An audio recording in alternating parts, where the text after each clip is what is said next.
ሰላም ጤና ይስጥልን። እንዴት ናችሁ? የተከበራችሁ የፖድካስቱ ቤተሰቦች በያላችሁበት ሰላም እንድትሆኑ ምኞቴ ነው።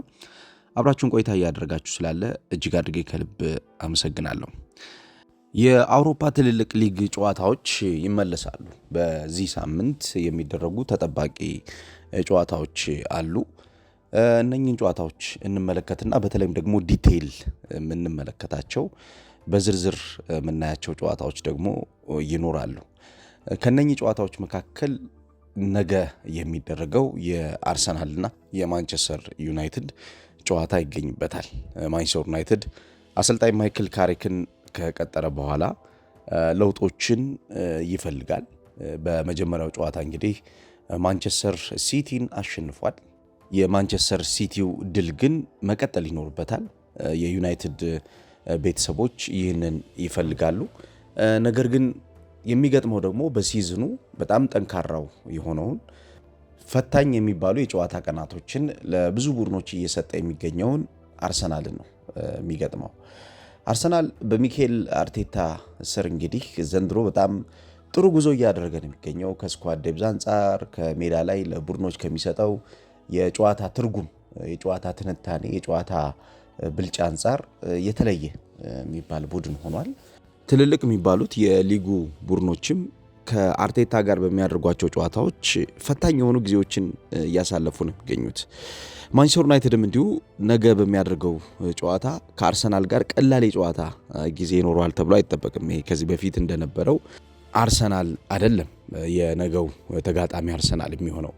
በመከላከሉ በኩል በማጥቃቱ ኳስን መልሶ በማግኘቱ ኳስን ይዞ በመቆየቱ በኩል ጥራት ያለው አርሰናል ማንቸስተር ዩናይትድ እንደሚገጥም ይጠበቃል። በማይክል ካሪክ በኩልም የሚኖረው የቡድኑ አቀራረቡ የተለየ የቡድን አቀራረብ ሊኖር እንደሚችል ኤክስፔክት ይደረጋል። ያው ማይክል ካሪክ ወደ ዩናይትድ ከመጣ በኋላ የሚጠቀምበት የጨዋታ መንገድ 4-2-3-1 የጨዋታ አቀራረብ ነው። ይሄ የጨዋታ አቀራረብ አብዝቶ የሚመርጠው ትልልቅ አሰልጣኞች በተለይም ደግሞ ፉልባኮቹን ይበልጥ ኦፕሬት የሚያደርጉ ፒቮቶቹ ደግሞ በተለይ አንዱ ወደፊት የሚሄደው ፒቮት የማጥቃት አቅም ያላቸው ተጫዋቾች ይበልጥ ሰፖርት የሚያደርግና በተለይ የ10 ቁጥር ሚና ያላቸውን ተጫዋቾች የብቸኛውን አጥቂ አክቲቪቲ የተሻለ ውጤታማ ማድረግ የሚጠበቅባቸው ይሆናል። በዚህ በ4-2-3-1 የጨዋታ ስትራክቸር ውስጥ በተለይ የ10 ቁጥር ሚና ተጫዋቾች አክቲቭ መሆን ይኖርባቸዋል። ይህ ማለት የቡርኖ ፈርናንዴዝ ሚና ይበልጥ ማደግ ይኖርበታል። በተለይ የዋይድ የሚሆኑትን የአማካኝ ክፍል ተጫዋቾች የክሪኤቲቪቲና እንዲሁም ፍሉድ አታኪንግ ሙቭመንት ላይ ጥሩ መሆን ስለሚጠበቅባቸው የነኚህን የክሪኤቲቪቲና ፍሉድ አታኪንግ ሙቭመንትን የተሻለ ለማድረግ የ10 ቁጥር ሚናው ሊንክ የሚያደርግበት እንዲሁም ትራንዚሽኖቹን የሚቀያየሩበት። ምክንያቱም አንዳንዴ የ4-2-3-1 የጨዋታ ስትራክቸር በሚያጠቃና በሚከላከል ጊዜ ይቀያየራል። ለምሳሌ 4-4-2 ሊሆን ይችላል፣ ወይም ደግሞ ፍሌክሲብል ስለሚሆን 4-3-3 የጨዋታ መንገድን ሊመርጥ ይችላል። ይሄ ዲፔንዲንግ ኦን ዘ ኦፖዚሽን ስትራክቸር እና እንዲሁም እንደራሱ የጨዋታ ስትራክቸር የሚመርጥ ስለሚሆን ጨዋታውን ይበልጥ ኦፕሬት የሚያደርጉ ጨዋታው ገብቷቸው የሚያከናውኑ ለሲስተሙ የተሻለ ቅርብ የሆኑ ተጫዋቾች ይፈልጋልና ያው አዲስ እንደመሆኑ አንዳንድ ፌለሪቲዎች ሊኖሩ ይችላሉ በጨዋታው። ነገር ግን የጨዋታውን እንቅስቃሴ ይበልጥ እያነበበ የጨዋታውን እንቅስቃሴ ይበልጥ እየተረዳ ሲመጣ ደግሞ ማንቸስተር ዩናይትድን የተሻለ ውጤታማ ሊያደርገው እንደሚችል ይጠበቃል። ያው የማይክል ካሪክ ሐሳብ አብዛኛውን ጊዜ በተጋጣሚ ሜዳ ላይ መቆየትን የሚፈልግ አሰልጣኝ ነው ማይክል ካሪክ።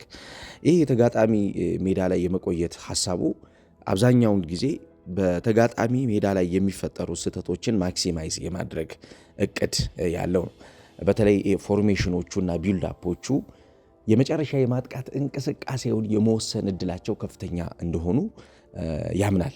በተለይ ፕራይመርሊ ዩቲላይዝ የሚያደርገው የጨዋታ መንገድ ወደ ማጥቃት እንቅስቃሴ በሚቀየርበት ሰዓት እሱ መጀመሪያ ላይ የሚጠቀመው የጨዋታ ሐሳብ ወደ ማጥቃት እንቅስቃሴ በሚቀየርበት ሰዓት የሚኖረው ስትራክቸርን ኦፕሬት የሚያደርጉትን ተጫዋቾች ይበልጥ ምርጫው ላይ ጥንቃቄ እንደሚፈልግም አንስቷል ከዚህ ጨዋታ በፊት። ምክንያቱም ቅድም ያልኳችሁ የ4-4-2 የ4-3-3 እንዲሁም የ3-2-5 የ2-3-5 ፖሴሽን ላይ ስትራክቸሩ ይሆናል እና ይሄን ፍሉድ የሆነ ስትራክቸር በሚመርጥ ሰዓት ደግሞ ለዚህ ፍሉድ ስትራክቸር የሚሆኑ ተጫዋቾች ለእያንዳንዱ የጨዋታ እንቅስቃሴ በሚሆን መንገድ ራሳቸውን ማዘጋጀት ይኖርባቸዋል። ከዛ ውጭ ይሄ ሴንትራል ኦቨርሎድ እና ፓሲንግ አንግሎች ላይ ማንቸስተር ዩናይትድ በማንቸስተር ሲቲው ጨዋታ ጥሩ ነበረ። በተለይ ስፔሶችን ያገኝ ነበር። ያ ቡድን ስፔሶችን በሚገባ ማክሲማይዝ ያደርግ ነበረ። ዶሚኔት የሚያደርግባቸው ከፍተኛ ቁጥር ያላቸው የፓስ ንክኪዎች ነበሩት። ማንቸስተር ዩናይትድ ከፍተኛ ቁጥር ያላቸው ነው እያልኩ ያለሁት። እነኚህ ከፍተኛ ቁጥር ያላቸው የፓስ ንክኪዎች በጣም ፈጣንና በተለይም ደግሞ ፖሴሽን ዊዝ ፐርፐዝ የሆኑ ነበሩ። ፖሴሽን ዊዝ ፐርፐዝ ነበሩ። በተለይ የተጋጣሚ ቡድንን የተከላካይ መስመር ክፍል ለመረበሽና የተሻለ ውጤታማ እንዳይሆኑ ለማድረግ በአንድ አጋጣሚ እንዳውም አንድን ኳስ 13-14 ጊዜ 3 ተጫዋቾች ይቀባበሉት ነበረ ድራጋውት ለማድረግ ወይም ደግሞ የማንቸስተር ሲቲን የአማካኝ ወይም የተከላካይ መስመር ተጫዋቾችን ቅርብ የሆኑትን እዛ አደገኛው ቦታ ላይ ቅርብ የሆኑትን ተጫዋቾች ጎትቶ ለማውጣት ጥረቶችን ሲያደርጉ እየተመለከትን ነበረ። የኢንቨርትድ ዊንገሮቹና ሮቴሽኖቹንም ስንመለከት ሃፍ ስፔስን የሚጠቀሙበት መንገድ ጥሩ ነው።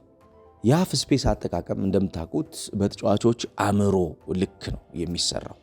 የተጫዋቾች ፍጥነታቸው፣ የተጫዋቾች ሜዳውን የሚያውቁበት የራሳቸው መንገድ፣ ሜዳውን እንዴት አድርገው ኤክስኪዩት እንደሚያደርጉ የሚረዱበት ሐሳባቸው ከተጋጣሚያቸው እንቅስቃሴ አንጻር የሚሰሩት ስራ ኤክስፔክት ይደረጋል፣ ይጠበቃል ማለት ነው እና በዩናይትድ የሃፍ ስፔስ አጠቃቀም በጣም ጥሩ ነበረ። በዛ የጨዋታ ሞመንት ውስጥ በተለይ በሲቲው የጨዋታ ቅጽበት ውስጥ የነበረው እድገት በቀጣዮቹ ጊዜያቶች ይበልጥ ደግሞ እያደገ የተሻለ ቡድን ለመስራት በሚደረገው ጥረት የሚኖራቸው ኢንፑት ቀላል እንደማይሆን የሚጠበቅ ነው። አሰልጣኝ ሚካኤል ካሪክ በቀጣዮቹ ወራቶች የሚያድግ ማንቸስተር ዩናይትድን እንደሚሰራ ኤክስፔክት ይደረጋል። ያው እንደምታውቁት እግር ኳስ ግራጁዋል የሆነ ፕሮሰስ ያለው የሚያድግ እንቅስቃሴ ይኖረዋል። ይህ ግራጁዋል የሆነ የሚያድግ እንቅስቃሴ በተጫዋቾቹ የሜዳ ላይ የመረዳት አፈጻጸምም የሚወሰን ነው የሚሆነው። አታኪንግ ስትራቴጂዎቹንም ብንመለከት እንዲሁም ዲፌንሲቭ አፕሮቹን ብንመለከት በጣም ወሳኝ የሚባለው ስራ የሚሰራው በተጫዋቾቹ ጥንካሬ ነው። ስለዚህ ይህንን የተጫዋቾችን ጥንካሬ አዳፕት አድርጎ የማይክል ካሪክ ቡድን በቀጣዮቹ ዓመታት ወይም ደግሞ ወራቶች ምን አይነት ቡድን ይሰራል የሚለው የሚጠበቅ ይሆናል። ለምሳሌ በሐሳብ ደረጃ የሰርድማን ሩጫዎችን ሁሌም ቢሆን በሜዳ ውስጥ ተግባራዊ ማድረግ የሚፈልግ ነው ማይክል ካሪክ። ሎው ብሎክን በተለይም ጨዋታዎች አስቸጋሪ በሚሆኑባቸው ሁኔታዎች ውስጥ ለመደጋገም ይሞክራል የሎው ብሎክ ሲቹዌሽኖችን። በዚህኛው ዘመን ግን ምን አይነት የጨዋታ የመከላከል አደረጃጀት ውስጥ ሊገኝ ይችላል የሚለው ገና ጨዋታዎችን አብዝተን መመልከት ይኖርብናል። ሎው ብሎክ አዋጭ ሊሆን አይችልም። የራስ ሜዳ ላይ ተወስኖ መቆየት፣ የራስ ሜዳ ላይ ተወስኖ ቆሞ ተጋጣሚን ኢንቫይት አድርጎ ተጋጣሚን ለማሸነፍ በሚደረጉ የረጃጅም የሚጣሉ ኳሶች ማጥቃትን መቆስቆስ ወይም ደግሞ መጀመር የሚፈልግ ቡድን ከሆነ ዋጋ ሊከፍል ይችላል። ምክንያቱም አንደኛ በተጋጣሚ ሜዳ ላይ የሚሰሩ ስራዎች አናሳ ይሆኑና ራስ ሜዳ ላይ ኦፕሬት የሚደረጉ ጫናዎች ይበዛሉ። እናውም ማይክል ካሪክ ወደ ማንቸስተር ዩናይትድ ሲመጣ የተናገረው አንድ ሐሳብ አለ። የተጋጣሚ ሜዳ ላይ መግባት እፈልጋለሁ ብሏል። ተጋጣሚን ወደ ራሴ እንቅስቃሴ ጋብዤ ካመጣሁት በኋላ ጨዋታን ዲክቴት ማድረግ ወይም ደግሞ ማዘዝ እፈልጋለሁ የሚል አስተያየት ሰጥቶ ነበር። ስለዚህ ጨዋታን ማዘዝ በሚፈልግባቸው ሁኔታዎች ውስጥ ከራስ ሜዳ መውጣት፣ ከራስ ሜዳ በስርዓት ወጥቶ ወደ ተጋጣሚ ሜዳ መግባት ያሰልጣኙ ትልቁ የቤት ስራ እንደሚሆን ይጠበቃል። አሰልጣኙ ከራሱ ጋር በጣም ብዙ ንግግሮች የሚወድ አሰልጣኝ እንደሆነ ይነገራል። ይህን ሰር አሌክስ ፈርጉሰን በጻፉት መጽሐፍ ውስጥ ስለ ተጫዋቾቻቸው ባህሪ ሲያሰፍሩም ስለ ማይክል ካሪክ የተናገሩት አንዱ ለዚህ የሚያግዝ ነጥብ ነው። ማይክል ካሪክ ይሄ ውስጠ ገብ የሚባል አሰልጣኝ ነው። ከራሱ ጋር ብዙ የሚነጋገር ከራሱ ጋር በጣም ብዙ የሚያወራ የሚቆይ አይነት አሰልጣኝ ነው። ፈተናዎችን ለማሸነፍ ከራሱ ጋር ተነጋግሮ ራሱ ሐሳቡን አሳድጎ በውስጡ ያሉትን ጥያቄዎች መልሶ ለእያንዳንዱ አክሽን ትልቁን ውሳኔ የሚወስን ሰው ነው ይሄ ሰው። ለዚህ ነው ሰር አሌክስ ፈርጉሰን ኢንትሮቨርት ነው ያሉት። ኢንትሮቨርት ቲንከር ነው፣ ውስጥ ገብ ነው፣ ከራሱ ጋር ብዙ መቆየት የሚፈልግ አሰልጣኝ ነው። ዩናይትድ የዚህ አይነት አሰልጣኝ እንደሚያስፈልገው ብዙዎች ይናገሩ ነበር። በተለይ ከአሰልጣኝ ሩበን አሞሪም ስንብት በኋላ የሚመጣው አሰልጣኝ ከራሱ ጋር ብዙ መቆየት የሚችልና የራሱን ጥያቄዎች ራሱ በደንብ አብላልቶ መመለስ የሚችል አሰልጣኝ እንዲሆን ይፈለግ ነበር። እንግዲህ ይሄ የማይክል ካሪክ ባህሪ ወደ ማንቸስተር ዩናይትድ ሲመጣ ማንቸስተር ዩናይትድን ምን ያክል ውጤታማ ያደርጋል የሚለው ነገር በቀጣዮቹ ጊዜያቶች አይተን የምንወስነው ይሆናል ማለት ነው። ጨዋታዎቹን እየተመለከትን የጨዋታ እንቅስቃሴ እድገቶቹን እያየን ማለት ነው። ነገር ግን ሐሳቡ በተለይም ኢንትሮቨርት ያልኳችሁ ቅድም ውስጠ ገብነቱ ግን በዩናይትድ ውስጥ ለሚፈጠሩ ጥያቄዎች ግን ራሱ ምላሽ የሚሰጥ ጠንካራ አሰልጣኝ ይሆናል ተብሎ ነው ኤክስፔክት የሚደረገው። በአርቴታ በኩል ያው የሚኬል አርቴታ ቡድን እንደምታውቁት የተሰራ ቡድን ነው። ስለዚህ የሚገጥመው አዲሱን ገና መንገድ ላይ ያለውን ዩናይትድን የተሰራው አርሰናል ነው የሚገጥመው። ትናንትና ፔፕ ጋርዲዮላ ከጨዋታ በፊት ተጠይቆ ነበር ስለ አርሰናል እና አርሰናል ምን አይነት ቡድን ነው ተብሎ ተጠይቆ ነበር። የዓለማችን ምርጡ ቡድን በዚህ ሰዓት አርሰናል ነው ብሏል። የዓለማችን ምርጡ ቡድን አርሰናል ነው። ይሄ ቡድን በ4 ዋንጫዎች ውስጥ ያለ ቡድን ነው ብሏል ፔፕ ጋርዲዮላ። 4 ዋንጫዎች ላይ ያለው የተሻለ ቡድን ስለሆነ ነው። በእያንዳንዱ የጨዋታ ቀናቶች ውስጥ ጠንካራ ፐርፎርማንስ ላይ ያለ ቡድን ነው የሚል አስተያየት ሰጥቷል። የተቻለን ያክል ለመያዝ እንሞክራለን አርሰናልን ብሏል እንግዲህ ፔፕ ጋርዲዮላ። ምክንያቱም አርሰናል አሁን ሸሽቷል፣ ርቋል። በስኳድ ዴብዝም ሊሆን ይችላል፣ በውጤትም በወጥነትም በሁሉም የጨዋታ መድረኮች ላይ ለእያንዳንዱ የጨዋታ ቀን የሚሰጠው ፐርፎርማንስ የአርሰናልን አጠቃላይ ጥንካሬ የሚያሳይ ነው። የቻምፒየንስ ሊግን፣ የፕሪሚየር ሊግን፣ የሊግ ካፕን፣ የኤፍኤ ካፕ ጨዋታዎችን ከተመለከትን እያንዳንዱ ጨዋታ ላይ አስቸጋሪ ቡድን ነው። እያንዳንዱ ጨዋታ ላይ የሚቀርብበት የተጫዋቾች አይነት፣ የተለያዩ የተጫዋቾች ቁጥር፣ የተጫዋቾች አጠቃቀም ነው እያየን ያለ ነው እና የሴት ፒስ ማስተር ቡድን ነው። የፓሲንግን ዲፌንሲቭ ኮምፓክትነስ ማስተር ነው። የኢንቨርትድ ፉልባክ ኤንድ ኦቨርሎድ ማስተር ቡድን ነው። የፖዚሽናል ፕሌይ ኤንድ ፍሉዲቲ ማስተር የሆነ ቡድን ነው አርሰናል። ዲፌንሲቭ ሶሊዲቲን ብንመለከትም አርሰናል በጣም ጠንካራ ቡድን ነው። የሚጫወቱበት መንገድ ለተጋጣሚ በጣም አስቸጋሪ ነው። ተጋጣሚን አፍነው የሚይዝበት፣ ተጋጣሚን በእንቅስቃሴ የሚያሸንፍበት። ለምሳሌ ዲፌንሲቭ ሶሊዲቲ ላይ አርሰናል ፖሴሽን ላይ በሚሆንበት ጊዜ 3-2-2-3 ነው የሚሆነው ስትራክቸሩ። 3-2-2-3 ስትራክቸር ይሆናል። ይህ ማለት የ3-2 ሬስ ዲፌንሱ ፕሮቴክት የሚያደርገው ካውንተር አታክን ነው። ካውንተር አታክን ፕሮቴክት የሚያደርግ ሬስ ዲፌንስ ይዞ በእያንዳንዱ ጨዋታ ላይ ለተጋጣሚው አስቸጋሪ ይሆናል። የሴት ፒስ ሁኔታዎቹን ብንመለከት ለምሳሌ በትልልቅ ጨዋታዎች ላይ የሚጠቀምበት የራሱ የሆነ ቴክኒክ አለው። ይሄ የሴት ፒስ ቴክኒኮቹ መቼዎቹ የሚመቱት ኳስ እንዲሁም ኳሱን የሚጠቀሙት ተጫዋቾች የሜዳ አጠቃቀማቸውን ስንመለከት በጣም ያደገ ነው። ለምሳሌ ፎከስ ዞን የሚባል አለ በሴት ፒስ። ያ ፎከስ ዞን ፈርስት ፎከስ ዞን፣ ሰከንድ ፎከስ ዞን እና ሰርድ ፎከስ ዞን የሚባል አለ። የመጀመሪያውን የፎከስ ዞን የሚሞሉት ተጫዋቾች ሁለተኛውን የሚሞሉትና ሶስተኛውን የሚቆጣጠሩት ተጫዋቾች ይለያያሉ። የእነኚህ ተጫዋቾች እንቅስቃሴ ጨዋታውን ለማሸነፍ የሚኖረው ሚና ተለክቶ የተሻለው የትኛው ነው ተብሎ ታስቦ ነው ስራዎች የሚሰሩት። ስለዚህ በሴት ፒስ አርሰናል ሰርቶ ያገኘው እድገት ነው። አርሰናል የቆሙ ኳሶችን ብቻ ነው የሚያስቆጥረው ለሚሉ ደግሞ እንደገና በኦፕን ፕሌይ በዘንድሮ የውድድር ዓመት ያስቆጠራቸውን የጎል መጠኖች ስንመለከት ከ56 ከመቶ በላይ የሚሆኑት እንቅስቃሴዎች ከኦፕን ፕሌይ ያስቆጠራቸው ኳሶች ናቸው። የአርሰናል በጣም ወሳኝ የሚባሉ የጨዋታ ቀናት ጎሎች ከኦፕን ፕሌይ እንቅስቃሴዎች የተገኙ ናቸው። ስለዚህ በሁሉም መንገድ አርሰናል የተሻለውን ነገር ዴሊቨር እያደረገ ነው የሚገኘው። ለምሳሌ ፕሬሲንግ ላይ የሚኬል አርቴታ ቡድን በነገው ጨዋታ ኤክስፔክት የሚደረገው የሚድ ብሎክን ኮምፓክትነስን ወይም ደግሞ ጥብቅ መሆንን ዩቲላይዝ ያደርጋል፣ ተግባራዊ ያደርጋል። ከዛ የተጋጣሚ ቡድን ይሄ ሊሚትድ ሴንትራስ ፓሲንግ ሌኖች እንዲኖሩት የሚያደርግ ቡድን ነው። ኦፖነንቶች ወደ ሰፋው ቦታ እንዲሄዱ የሚያስገድድ ቡድን ነው። የሚኬል አርቴታ ቡድን እንዲሄዱ ገፍተው እንዲሄዱ ያደርጋል። እንዳውም እሱ ምንድነው የሚለው ፎርስ ኦፖነንት ቱ ዘ ዋይደር ኤሪያ ነው የሚለው እና ኩዊክ ሪከቨሪዎችን አብዛኛውን ጊዜ የሚፈልግ ነው። ለምሳሌ በቅርቡ ለምንድን ነው የኤቤሬቺ ኤዜ የተቀያሪ ወንበር ላይ አብዝቶ የተቀመጠው? ለምንድን ነው ሚኬል አርቴታ ማይጠቀምበት ይህን ተጫዋች የሚሉ ብዙ ጥያቄዎች እያየው ነበርና ይህንን በተመለከተ የሚኬል አርቴታ የጨዋታ መንገድ አሁን ይሄ ኮምፓክትነስን ሳነሳላችሁ እየሰማችሁት ያለው የሱ ሐሳብ ኮምፓክትነሱን ሉዝ ማድረግ የሚፈልግ አሰልጣኝ አይደለም። ኮምፓክትነሱን ሉዝ ባደረገ ቁጥር አድቫንቴጁንም እያጣ እንደሚመጣ ያውቀዋል አርቴታ። ስለዚህ ኮምፓክትነሱን የሚጨምርለት ተጫዋች ነው የሚፈልገው።